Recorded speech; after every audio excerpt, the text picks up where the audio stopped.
and investments to keep the economies moving forward and thriving into the future. Of course, we've all been living with the pandemic, and among other things, it's exposed vulnerabilities in our global supply chains for critical products, including medical equipment, supplies, semiconductors. We need to build secure and resilient supply chains for the future. This is a critical task that President Biden has put a lot of emphasis on.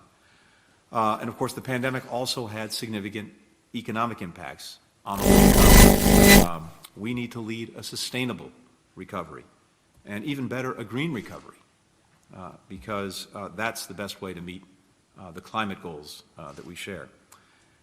More broadly, now is really the time to work together to make sure that as technology and innovation move forward so quickly, consumers are protected, privacy is protected, and those who steal intellectual property are held accountable for it. We need a systematic approach to building the industries of the future while protecting against unfair and illegal practices. Those are just some of the issues, and there's so many more, but those are just some of the headline issues that will affect Japanese and American workers, businesses, and families in the years ahead. And it's a top priority for the Biden-Harris administration to address them and to move forward on them. President Biden, as I said, wants a foreign policy that actually delivers results for our workers, for their families, for our businesses, and finding ways to deepen our economic cooperation is exactly what he has in mind. So with that, Melinda, let me hand it back to you, and we can have a conversation. Thank you, Secretary Blinken. We will pause briefly to allow the press to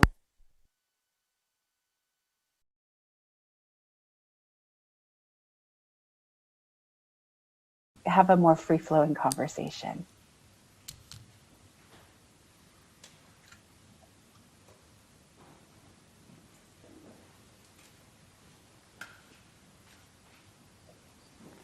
Good morning and welcome, everyone. My name is Melinda Pavic, and I am the Director of Science, Innovation, and Development at Embassy Tokyo.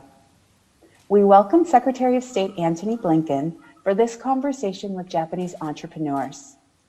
Thank you to our panelists for joining this timely discussion about women's experiences as entrepreneurs in Japan, gender equality, and how governments can better support women as business founders, owners, and leaders. I will now turn the floor over to Mission Japan's Chargé d'Affaires, Joe Young. Thanks, Melinda. Good morning, everyone, and thanks for participating. It's my distinct pleasure to introduce our 71st Secretary of State, Antony Blinken. Secretary Blinken has long been one of the leading lights of American foreign policy. He enjoys an exceptionally close relationship with President Biden, one that spans 2 decades. He was formerly the Deputy Secretary of State during President Obama's second term, and that time was deeply involved in Asia policy as one of the architects of the rebalance policy. I was on the Japan desk when he was the Deputy Secretary, and I remember the energy that he brought to alliance issues.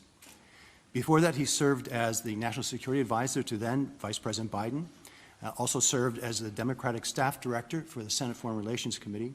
A dynamic economy and are powerful drivers of job creation, and the Development Finance Corporation is wise to support them. So thank you, Mr. Secretary, for this terrific opportunity this morning. We're looking forward to your thoughts. Joe, thank you very, very much. And Melinda, thanks to you as well for bringing all of us together. It's wonderful to be with all of you. And I'm especially glad to make this one of my first conversations here in Japan, because entrepreneurs like you have a critical role to play in building dynamic, innovative economies that create opportunities for people, which is, after all, what this is all about. The economic relationship between the United States and Japan is powerful and vital, I think, for both of our countries. We're top trading partners, as you know. We're top investors in each other's economies. And of course, we now have more than 900,000 Americans whose jobs are tied to Japanese investment. So we really do have a shared interest in making sure that our governments and our private sectors are working together to make the economic ties between us even stronger for the good of our workers, for the good of our businesses, for the good of our families. Entrepreneurs like you, I think, are central to that effort. We've got to make sure that our policies that our investments support and develop entrepreneurs who are often a powerful engine for economic growth and job creation, but specifically women entrepreneurs.